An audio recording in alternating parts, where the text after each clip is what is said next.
Avocats, grève suspendue ou projet de loi en suspens. Nous nous sommes retrouvés dans la situation où le Maroc risquait de se réveiller avec une justice tout simplement sans défense et cela était inacceptable. Normalement, dans ce type de crise, un homme politique qui se respecterait devrait éventuellement se désengager, devrait démissionner. Est-ce qu'on peut imaginer une seule seconde qu'Abdi Fouabi a accepté d'être dessaisi, d'être lâché politiquement par le chef de gouvernement sans obtenir aucune garantie? Tant qu'il est présent dans ce gouvernement, influencer cette commission parce que, bien évidemment, il doit avoir des relais de type personnel. C'était le cas, Omar Benjelloul, quelle serait la réaction potentielle, éventuelle du corps de l'avocature? Et vu que nous sommes dans une année électorale, il vaudrait mieux à ce qu'il y ait la réhabilitation de la confiance avec un prochain gouvernement, une prochaine équipe et un prochain ministre de la Justice. 7e sens, votre format dédié à donner du sens au sens, avec aujourd'hui Omar Benjelloul, ou Maître Omar Benjelloul d'ailleurs, je ne sais pas si on doit dire Maître Omar Benjelloul ou Omar Benjelloul tout court. Omar, vu notre ancienne amitié et nos anciens débats, on peut quand même se tutoyer. Merci en tout cas une fois de plus Omar Benjelloul d'avoir grand plaisir répondu favorablement à notre invitation au débat de cette émission 7e sens. Omar Benjelloul, je rappelle, docteur en droit international, avocat au barreau de Rabat, également de Marseille, et membre du bureau exécutif de l'ABAM, à savoir l'Association des barreaux du Maroc. On va revenir bien sûr avec vous sur cette grève suspendue ou pas d'ailleurs, ou le projet de loi des avocats. Donc l'intitulé d'ailleurs de l'émission 7e sens d'aujourd'hui, avocats, grève suspendue ou projet de loi en suspens. Les deux. Parce que là, on a du mal à comprendre, en fait, qu'est-ce qui s'est passé depuis jeudi. En fait, c'est les deux. Donc, il y a une suspension de notre cessation d'activité, faudrait-il souligner que nous ne sommes pas en grève, vu que nous ne sommes pas une centrale syndicale, et nous ne défendons pas une augmentation de salaire, ni des conditions de travail. Nous défendons un ordre constitutionnel, nous défendons le droit à la défense, le droit au procès équitable, à travers la loi professionnelle et la loi régulant la profession d'avocat, qui donne des prérogatives importantes au pouvoir de défense afin d'équilibrer le pouvoir d'injonction qui est la justice et l'administration. Donc à partir de là, nous avons cessé notre activité afin que nous contestions ce projet de loi qui veut rendre le Maroc avec une justice sans défense. En tout cas, ce projet de loi aujourd'hui, où est-ce qu'il en est? On sait très bien, ça a été rendu public, qu'une rencontre a été organisée au sein de la primature. Le chef de lieu domicile du chef de gouvernement, en présence des représentants de l'avocature, bien entendu.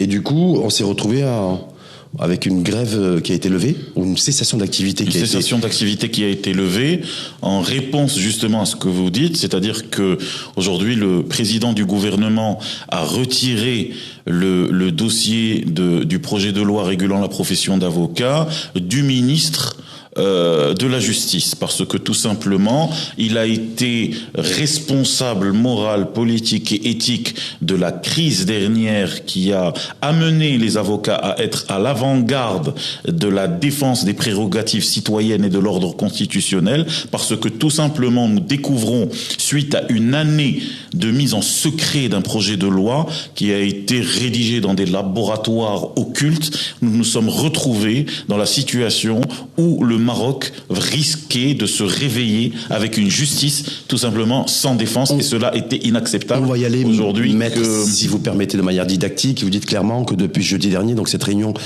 tenue à la demande, c'est bien ça, c'est bien à la demande du chef de gouvernement. C'est à la demande du chef du gouvernement, du président du gouvernement, une réunion bilatérale s'est opérée entre le président du gouvernement et le président de l'Association des barreaux du Maroc, soulignant le fait que ce projet de loi a été tout simplement gardé au niveau du gouvernement, retiré du ministre de la Justice, et qu'une commission mixte, commission paritaire si j'ose dire, entre la présidence du gouvernement cette fois-ci et non plus avec le ministère de la Justice, entre la présidence du gouvernement et la présidence de l'Association des barreaux du Maroc, qui vont ouvrir éventuellement un dialogue pour... On va effectivement aller sur le fond du débat, mais simplement, Omar Benjelloul, est-ce qu'on doit considérer aujourd'hui que le ministre en charge de la justice, à savoir Abdi Fouabi, a été totalement dessaisi du dossier de réforme ou de révision, parce que préférez-vous employer le terme de révision que celui de réforme de la profession d'avocat? Est-ce que valeur aujourd'hui, ça veut dire que le deal et le compromis passé entre le président de l'ABAM et le chef de gouvernement, c'est déjà, vous avez obtenu, entre guillemets, le fait que le ministre de la Justice soit dessaisi de ce dossier.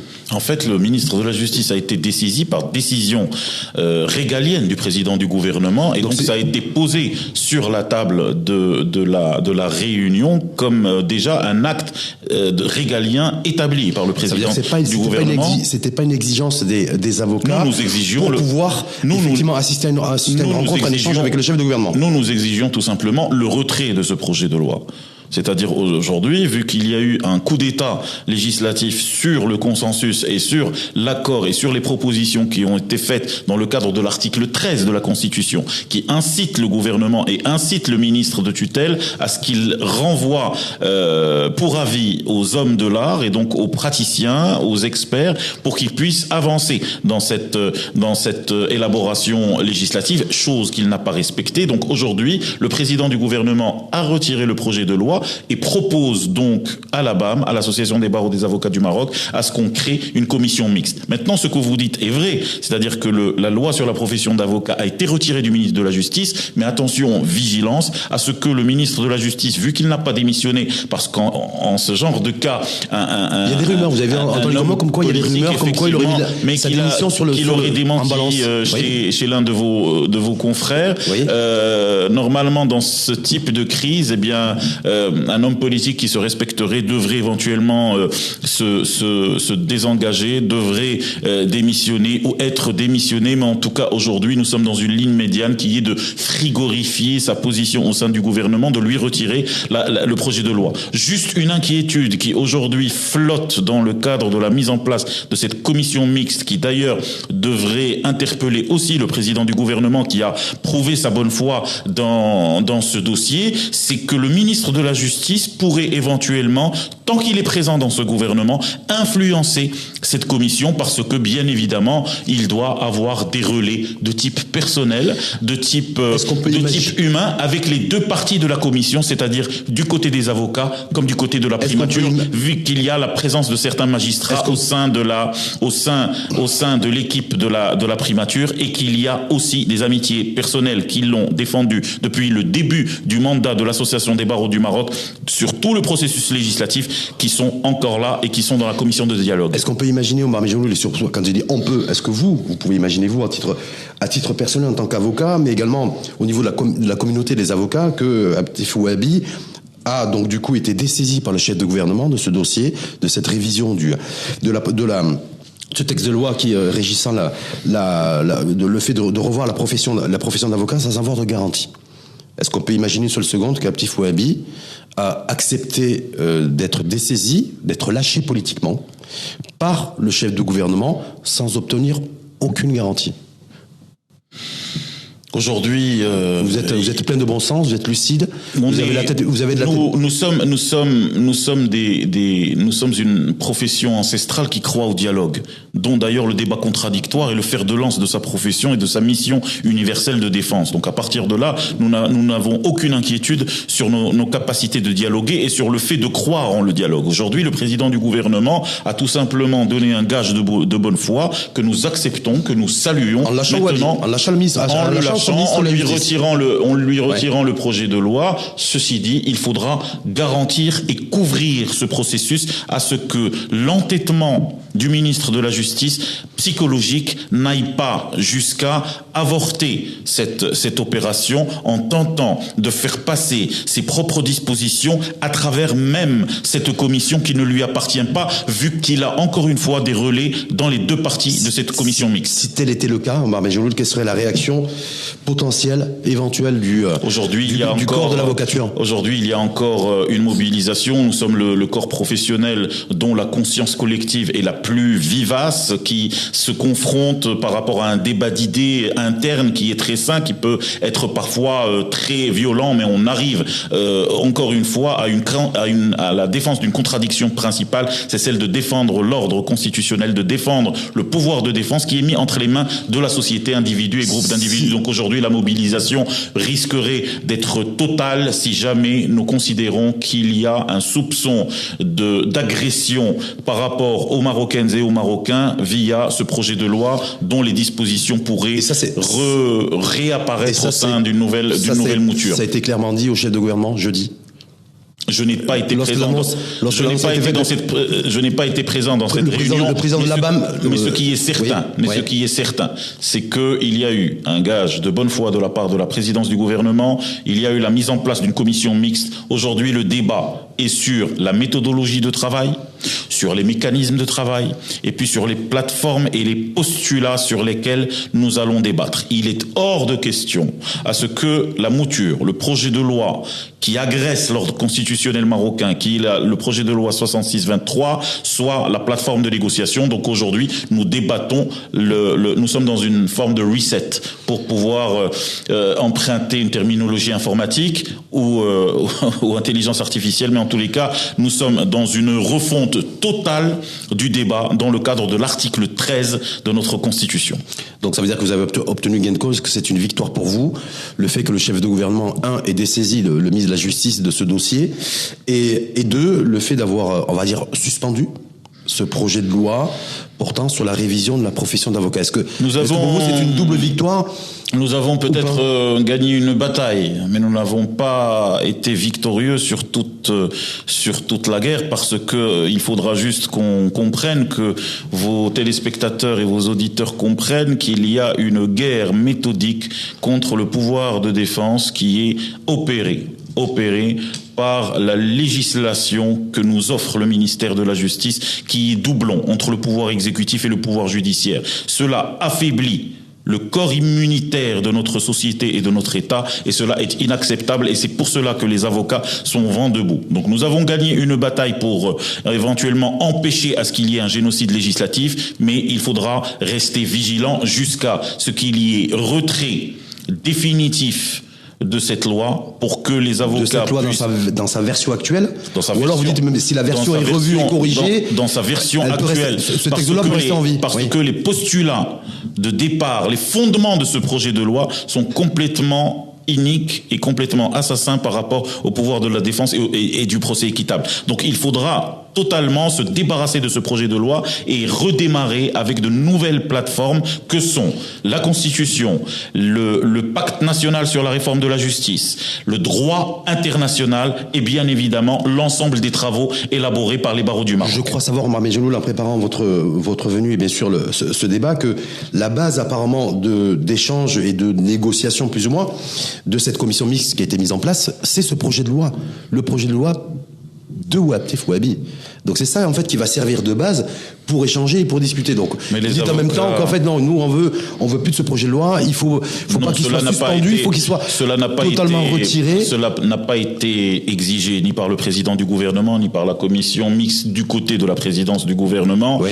Tout est ouvert, le débat est ouvert, il n'y a absolument aucune exigence à ce qu'il y ait une plateforme liée au 66-23, mais éventuellement à ce que toutes les plateformes qui sont proposées par le pouvoir de défense puissent être effectivement débattues. Maintenant, vu que nous sommes dans une année à la fois électorale, qu'il y a rupture épistémologique dans notre cause nationale qui est le Sahara, et que même le séparatisme a opéré une discussion sur le contenu de notre autonomie, il faudra laisser les choses paisiblement se faire par rapport à nos grandes causes et cesser éventuellement tout parasitisme par rapport à cette cause, car les avocats, les ordres, les instances ordinales sont à l'avant-garde d'abord des causes nationales, et donc nous ne conseillons pas à ce que éventuellement ce débat puisse continuer dans ces conditions. Et vu que nous sommes dans une année électorale, il vaudrait mieux à ce qu'il y ait la réhabilitation de la confiance avec un prochain gouvernement, une prochaine équipe et un prochain ministre de la Justice. Ça, c'est quelque chose que vous avez obtenu auprès du chef de gouvernement, c'est-à-dire pas encore. Suspension au moins jusqu'aux élections de ce projet de loi. Est-ce qu'il y a une deadline qui a été donnée, une perspective en matière de temporalité? Pas de deadline. Pas de report de la discussion jusqu'après échéance électorale et prochaine équipe gouvernementale, mais tout ça n'a pas non plus été refusé. Jusqu'au jour d'aujourd'hui de notre débat, mon cher Rachid, tout ce qui a été fait, c'est un gage de la part du président du gouvernement d'écarter le ministre de la Justice et son équipe de magistrats. Deuxièmement, de mettre en place une commission mixte et paritaire entre la présidence du gouvernement et la présidence de l'Association des barreaux des avocats du Maroc. Le débat sur les mécanismes, la méthodologie de travail et le fait de revoir quelles seraient les plateformes de discussion, c'est les seuls points qui ont été jusque-là aujourd'hui. Il n'y a pas encore de date de prévue pour la prochaine réunion, mais nous verrons. Si il y a un report de cette loi jusqu'à prochaine échéance par rapport au fait qu'il faut qu'il y ait un climat serein et de confiance institutionnelle pour pouvoir débattre des réformes judiciaires et par rapport à nos enjeux liés aux grandes causes nationales, cette loi devrait, ou ce débat devrait être reporté jusqu'à nouvel ordre. Est-ce que vous avez une idée précise de celles et ceux qui représenteront l'exécutif et le gouvernement au sein de cette commission mixte ? Plus ou moins. Ça va pas être le chef de gouvernement, de toute façon, peut-être pour la première réunion. Alors, le président du gouvernement, oui. Le président du gouvernement est dans le board, et dans l'équipe. Bon, peut-être qu'il va pas être là tout le temps, mais en tout cas, il y a une équipe au sein de la présidence du gouvernement qui, vous n'avez pas de nom? Dans laquelle fait partie un magistrat, notre grande surprise, mais aussi des bâtonniers et un membre. Est-ce qu'il y a des politiques, est-ce qu'il y a des politiques qui siègent dans cette commission mixte au lendemain de l'annonce faite par le chef de gouvernement? Tout est politique, mon cher Rachid. Et tout est avant tout politique. Tout est politique. Là, à la question même l'ADN même du pouvoir de défense est un ADN, et c'est la seule profession libérale dont l'ADN est d'abord politique. Valeur aujourd'hui, vous n'avez aucune idée précise des représentants du gouvernement, de l'exécutif, qui seront présents à cette commission mixte. Le secrétaire général, quelques directeurs, et puis du côté de la BAM. Le secrétaire général de la primature. Secrétaire général de la primature. Donc il n'y a pas de politique, il n'y a pas de ministre aux responsabilités. Alors nous avons lu la désignation de deux ministres, mais cela n'a pas été confirmé. Moustapha Beytas, on a eu son nom qui a circulé, porte-parole du gouvernement. Effectivement, ça n'a pas été qui est d'ailleurs un avocat stagiaire au barreau de Rabat. Il garde encore cette escalité malgré son position officielle et gouvernementale. Mais en tout cas, rien n'a été confirmé par rapport à cette désignation. Ça, c'est pas gênant pour vous?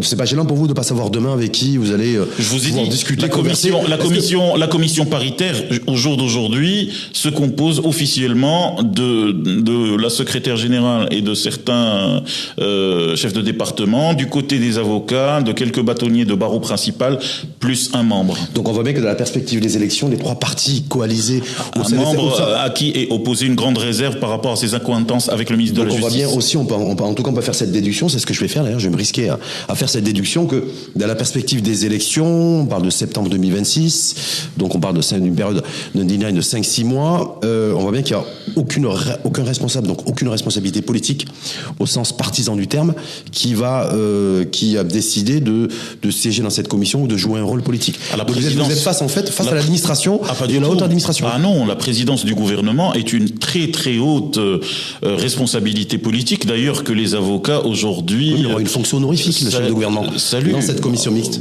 C'est ça que je suis en train de vous dire. Fonction honorifique, non. C'est-à-dire qu'aujourd'hui, le président du gouvernement a été principalement dans la manœuvre d'avoir pu retirer ce projet de loi de l'un de ses ministres régaliens, qui est deuxième ou troisième sur le rang protocolaire. S'il y a de la grande politique, c'est bel et bien celle-là. Donc aujourd'hui, nous sommes bien évidemment sous couvert du président du gouvernement qui assume ses responsabilités d'abord politiques et bien évidemment aussi du côté de la BAM qui a ses références à la fois droit de l'homiste et politique pour défendre le pouvoir de la défense. On voit bien que dans cette commission mixte, en tout cas, il n'y aura pas de ministre en exercice, en tout cas, ou représentant d'un parti politique qui siégera dans la perspective des élections. C'est possible que ça soit proposé par la primature. Aujourd'hui, j'ai pu entrevoir cela au sein des différentes rédactions de vos confrères, mais rien n'est confirmé par la commission paritaire.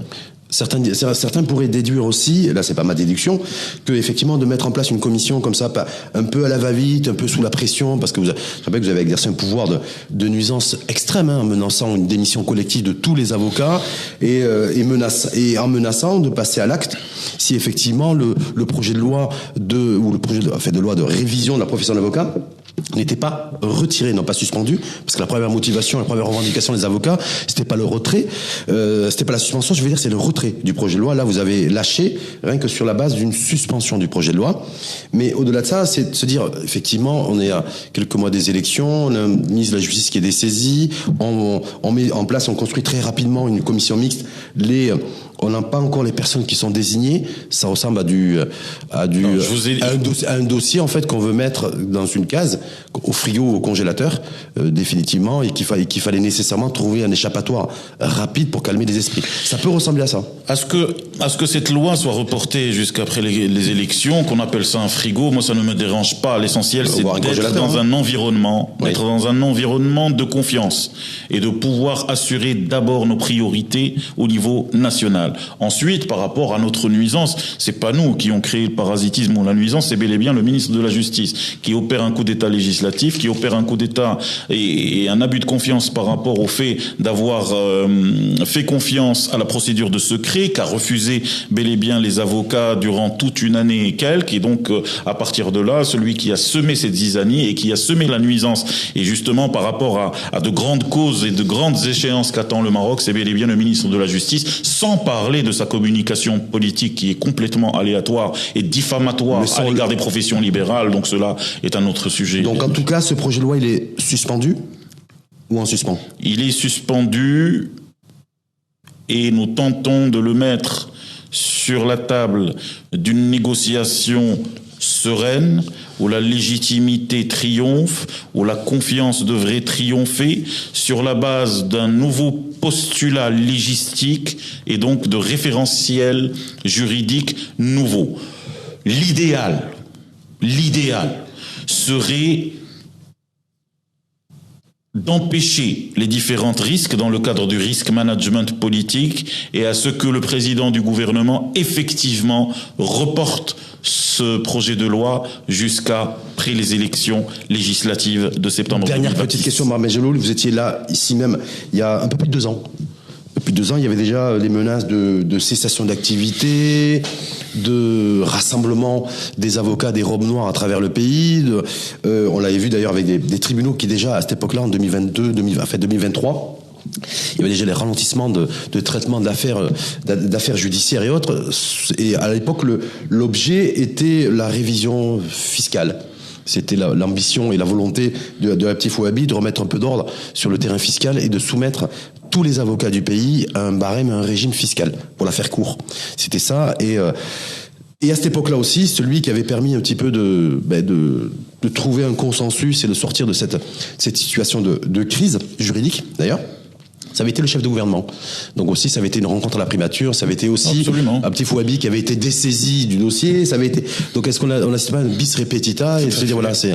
Et qu'en fait, en moins de 2 ans, ça c'est le même scénario qui se répète. On s'était réunis avec le président du gouvernement au siège de la présidente du gouvernement et nous avons senti effectivement un président du gouvernement gêné par son ministre de la Justice, à la limite plus ou moins contrarié par son ministre de la Justice sur les 2 grands sujets que sont la méthode et la communication politique, et nous avions à l'époque sur la fiscalité trouvé une ligne médiane par rapport à un interlocuteur qui était rationnel à l'époque, et aujourd'hui je pense que cette rationalité a pris le dessus par rapport à cette nuisance que nous a provoqué le ministre de la Justice. Est-ce qu'on doit en déduire, Omar Benjelloul, ça sera ma dernière interrogation, si vous permettez, qu'en fait que le meilleur avocat des avocats durant cette législature a et aura été et sera Aïssa Renouch? Ça doit vous gêner, cette question? Il est plutôt défenseur d'une certaine idée de la stabilité politique. Il a raison de se saisir et d'arbitrer ce dossier parce que c'est un dossier qui porte atteinte à la stabilité judiciaire de notre pays. J'ouvre une parenthèse. Vous savez que ce projet de loi, pour rentrer un peu dans le contenu, ce projet de loi veut interdire à ce que les avocats puissent se rassembler au sein d'un tribunal pour contester un magistrat qui serait éventuellement corrompu. Au sein d'un tribunal, à l'intérieur, à l'extérieur, ça ne dépend pas de la police du président du tribunal. À l'extérieur, c'est l'espace public. Donc, à l'intérieur d'un tribunal, ce projet de loi veut interdire à ce que les avocats puissent se rassembler pour condamner ou dénoncer un fait de corruption, pour dénoncer un abus d'autorité ou pour dénoncer n'importe quel agissement antisocial. Cela, effectivement, est un tournant autoritariste et fasciste de ce projet de loi, et le président du gouvernement a eu bien raison de prendre la voix et de prendre le son et de prendre le diapason de la position des avocats pour effectivement sortir ce projet de loi de son ministre de tutelle. Donc au final, on le voit bien, ça aurait été le meilleur avocat des avocats du pays. En la personne d'Aziz Akhnouch, que vous allez regretter peut-être, non? Et de Parce qu'il a annoncé son retrait politique.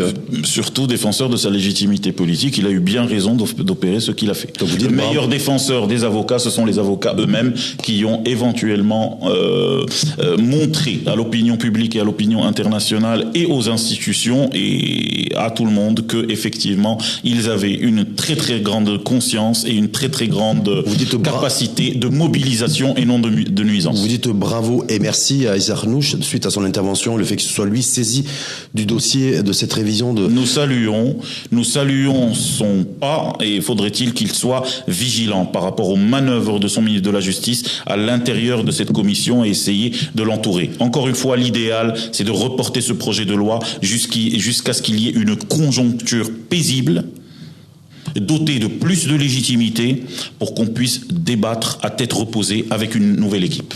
Parce que les ministres partent, mais les avocats restent. Mais des fois, les réformes restent aussi. C'est pas le cas de cette loi. Wait and see, on verra bien. C'est pas le cas de cette loi. Merci Rachid. Merci infiniment, on m'a aussi merci Rachid. Un plaisir, cet éclairage dynamique sur les enjeux juridico-juridiques, les dessus et les dessous, c'est comme les robes et les jupes, de ce projet de loi qui est censé revoir et réviser la profession d'avocat, qui a été repris en main par le chef de gouvernement jeudi, ce qui a conduit à une levée. Pas des piquets de grève, parce que les avocats ne font pas grève, j'ai retenu ma leçon, c'est le central syndical. De la cessation d'activité. Puis aujourd'hui, ça veut dire qu'on pourrait revenir à la cessation d'activité si jamais le bateau tongue. Donc vous continuez à menacer. Merci infiniment. Ce n'est pas une menace, c'est juste un rappel. Un petit rappel. La menace est un délit correctionnel dans le code pénal. Merci en tout cas infiniment, Barméjoul, sur un plaisir. Je vous en prie, c'est Rachid. Et à très bientôt. Merci bien. À suivre sur la chaîne l'ODJ TV et à réécouter sur R212, la web radio des Marocains du monde.